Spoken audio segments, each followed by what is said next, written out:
तो नमस्कार, स्वागत है दोस्तों आप सभी लोगों का एक और नए वीडियो लेक्चर में।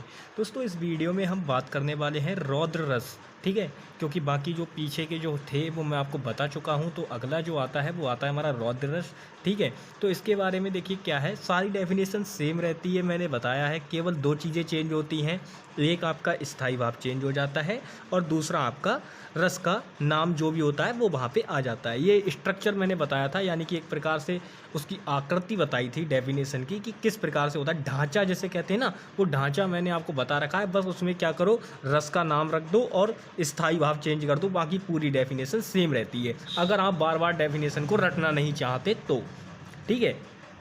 अब इसके अलावा एक और भी होती है, आप चाहें तो ये भी लिख सकते हैं। देखिए रौद्र रस का मतलब क्या होता है, रौद्र माने क्या होता है, पहले ये समझिए। रौद्र माने होता है गुस्सा करना, किसी बात को लेके बहुत ज़्यादा उत्तेजित हो जाना एकदम।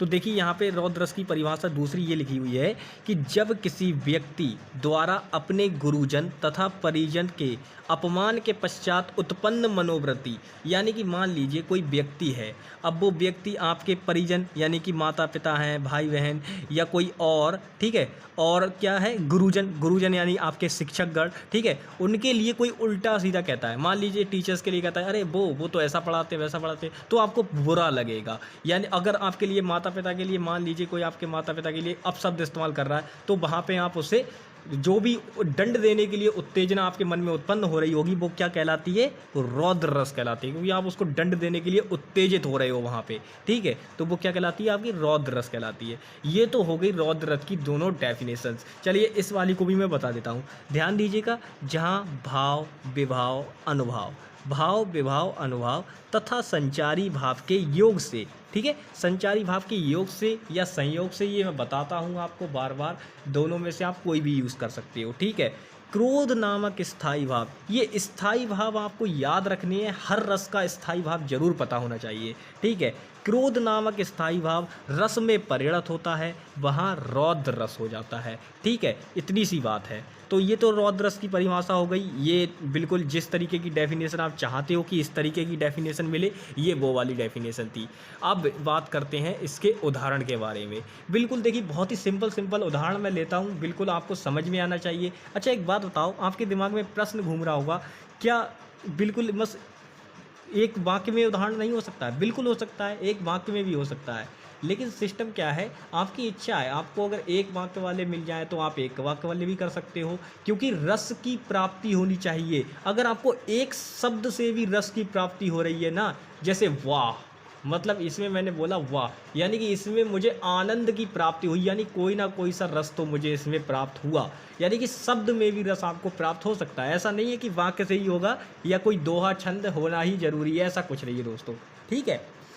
तो चलिए अब इस जरा उदाहरण को पढ़ लीजिएगा। जब ये उदाहरण ले ही लिया है, बिल्कुल बहुत ही इजी उदाहरण है, ऐसा नहीं है कि आपको याद नहीं होगा, मैंने ऐसा कोई उदाहरण लिया ही नहीं है जो आपको याद ना हो, बहुत ही इजी उदाहरण लिए सारे के सारे, ठीक है। तो चलिए ये वाला पढ़ते हैं कि खून उसका उगल रहा था, उबल, उबल माने होता है मतलब जैसे खून खौलना कहते हैं ना, वही वाला।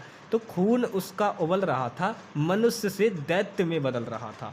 अब यहाँ पे इस उदाहरण को समझने का प्रयास कीजिए, इसमें बोल क्या रहा है, इसमें बोल रहा है कि खून उसका उबल रहा था। अब खून उसका उबल क्यों रहा था, किसी ने उसके परिजन को कुछ बात कही होगी तभी तो उबल रहा था। मनुष्य से दैत्य में बदल रहा था, मान लीजिए कोई सीधा व्यक्ति है, बहुत ही सीधा व्यक्ति है, बिल्कुल लड़ाई झगड़े में विश्वास नहीं रखता है, और अचानक से क्या हो कि उसके कोई माता पिता के लिए कोई अपशब्द इस्तेमाल कर दे, तो देख लेना वो भी शेर बन जाएगा, वहाँ पर मारने के लिए उतावला हो जाएगा आपको।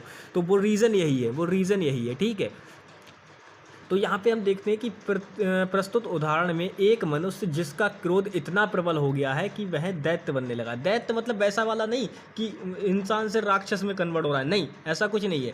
मतलब उसकी गुस्सा इतनी तेज हो गई है कि उसके हाथ में जो भी चीज़ आ गई, अगर जो भी अपशब्द इस्तेमाल कर रहा है जिसकी वजह से उसे गुस्सा आया है, उसे बहुत मारने वाला है। बस ये बात है, इसीलिए बोला है कि मनुष्य से दैत्य में, क्योंकि दैत्य का कोई मतलब नहीं होता। अगर दैत्य बन गया तो आदमी ध्यान नहीं देगा, फिर सामने कौन खड़ा है वो उसको मारेगा ही मारेगा, ठीक है, ये बात होती है। तो ये मैंने बता दिया, इसका स्थायी भाव हो गया आपके सामने, स्पष्टीकरण वगैरह ये मैंने कर दिया है। और इसका स्थायी भाव देखिए, यहाँ पे जब इतनी चीज़ें हो जाएंगी तो यहाँ पे स्थायी भाव इसका क्या हो जाएगा, क्रोध हो जाएगा, और यहाँ पे रौद्र रस हो जाएगा। ये इसका स्पष्टीकरण हो गया दोस्तों। इसके बाद हम बात करते हैं, देखिए दोस्तों, इसके बाद हम बात करेंगे जो नेक्स्ट हमारा रस होगा वो होगा वीर रस। रस बहुत ही इम्पोर्टेंट है, एग्ज़ाम के लिए पूछा भी जाता है बार बार। ठीक है, तो मैं 3-4 रस को टारगेट करूँगा बाद में, जो कि बहुत ही ज़्यादा इंपॉर्टेंट रहने वाले हैं, और आपको एक मिलेगा ही मिलेगा, पक्का एक मिलेगा। ये 2 नंबर तो आपके कहीं नहीं कटने दूंगा बिल्कुल भी। ठीक है, तो चलिए मिलेंगे नेक्स्ट वीडियो में, तब तक के लिए bye bye, take care and जय हिंद दोस्तों।